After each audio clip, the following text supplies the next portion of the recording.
Hari ini, kami akan membawa Anda ke dalam kisah yang sangat mengharukan dan penting. Kisah tentang seorang gadis muda bernama Farhana.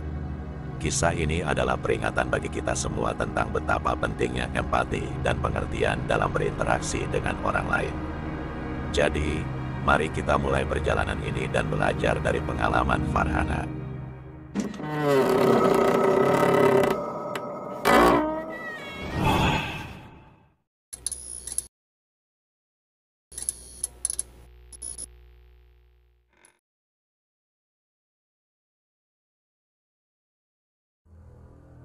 Di sebuah perumahan di Tiban Palem Blok C5, Batam, tinggal seorang remaja perempuan bernama Maizatul Farhan yang akrab dipanggil Farhana.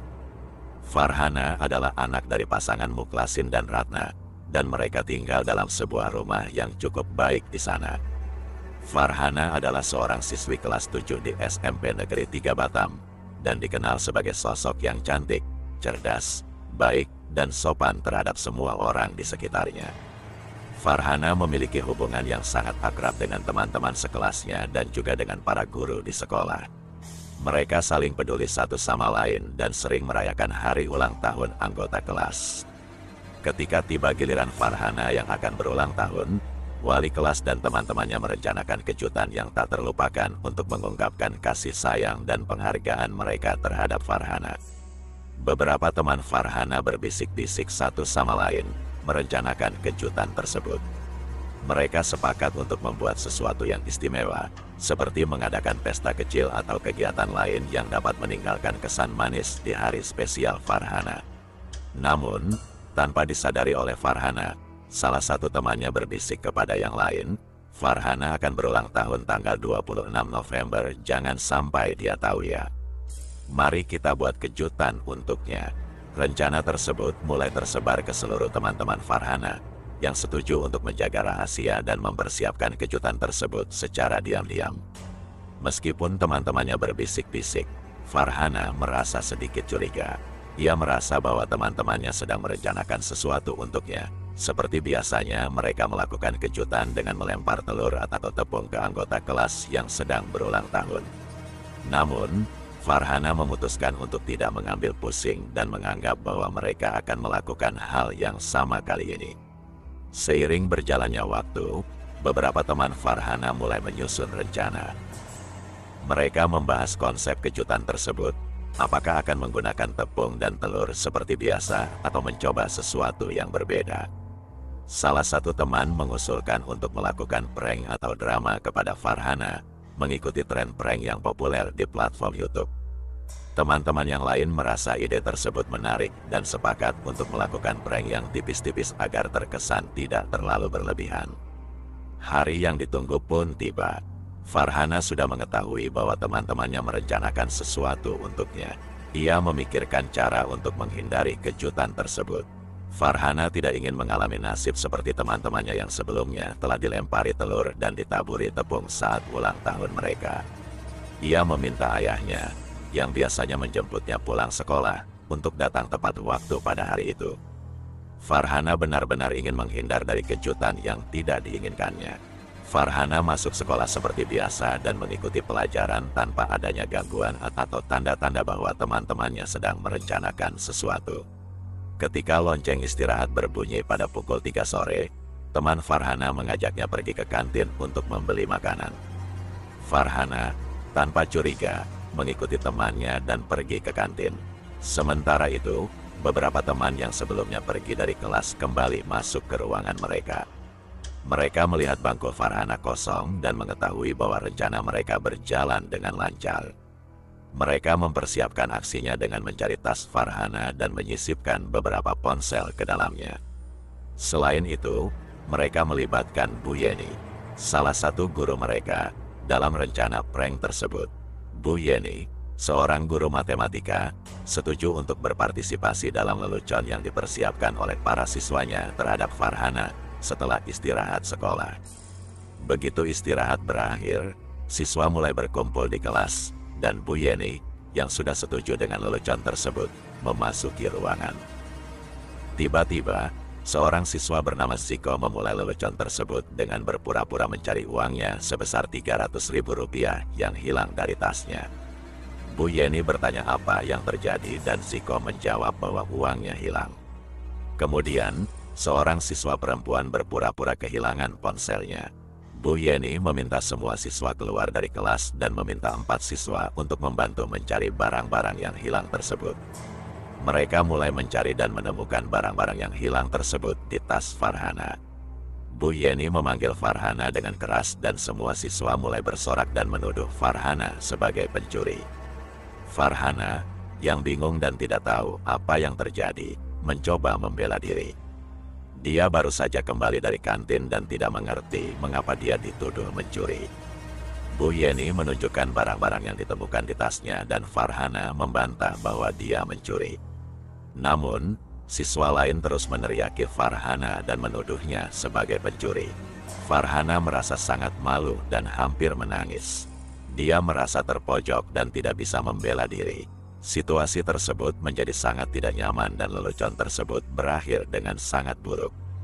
Pada saat itu, Farhana merasa sangat lemah dan pucat. Meskipun teman-temannya terus mengejeknya, mereka berencana untuk mengakhiri lelucon tersebut dengan menyanyikan lagu ulang tahun untuknya.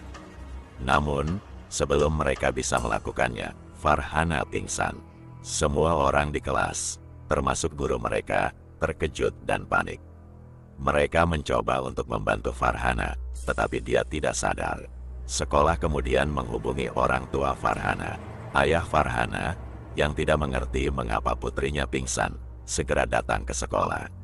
Setelah ayahnya datang, Farhana mulai sadar, tetapi masih lemah. Wali kelasnya mencoba menjelaskan bahwa dia tidak bersalah dan teman-temannya hanya berusaha untuk membuat kejutan ulang tahun untuknya. Namun, Farhana sudah sangat terguncang dan tampaknya mengalami trauma berat. Farhana, yang biasanya ceria, kini tampak murung dan sering termenung. Dia terus mengatakan bahwa dia bukan pencuri dan tidak mencuri. Ayahnya membawanya pulang dan menceritakan kejadian tersebut kepada ibunya. Ibunya berpikir bahwa Farhana mungkin hanya trauma dan akan pulih dengan sendirinya. Namun, Farhana tidak menunjukkan tanda-tanda pemulihan. Dia terus diam dan tidak merespon. Ibunya mulai khawatir dan menyadari bahwa ada sesuatu yang tidak beres dengan Farhana. Meskipun dia memiliki tugas sekolah yang harus dikerjakan, dia hanya meletakkannya di atas meja dan tidak mengerjakannya. Ibunya mencoba menenangkan Farhana dan akhirnya Farhana tertidur. Hari berikutnya, Farhana masih pergi ke sekolah seperti biasa, tetapi dia tampak berbeda. Dia tampak paranoid dan sulit berkomunikasi. Dia juga kehilangan nafsu makannya dan kondisinya tidak membaik setelah beberapa hari. Pada hari Minggu, kondisi Farhana semakin memburuk.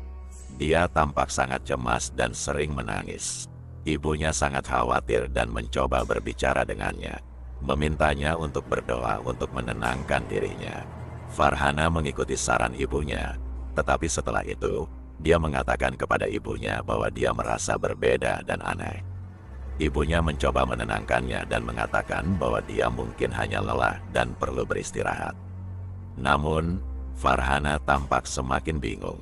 Dia bahkan kesulitan membaca saat diajak mengaji, padahal biasanya dia sangat fasih. Dia juga sulit tidur dan menolak makan.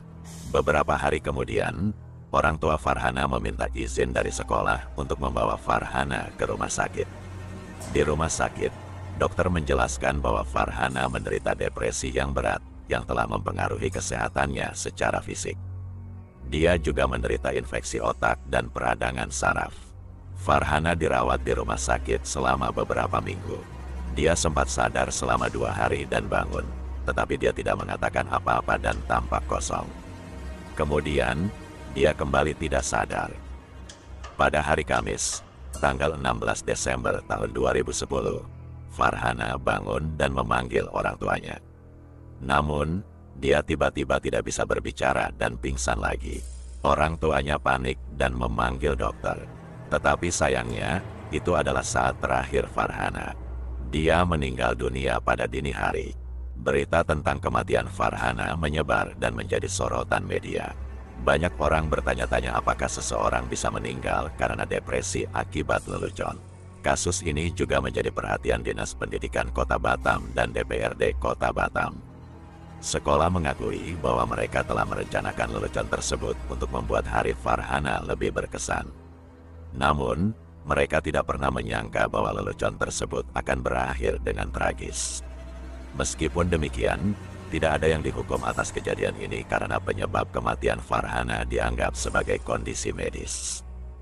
Demikianlah kisah Farhana, seorang gadis yang tragis meninggal karena depresi yang disebabkan oleh lelucon yang berakhir buruk.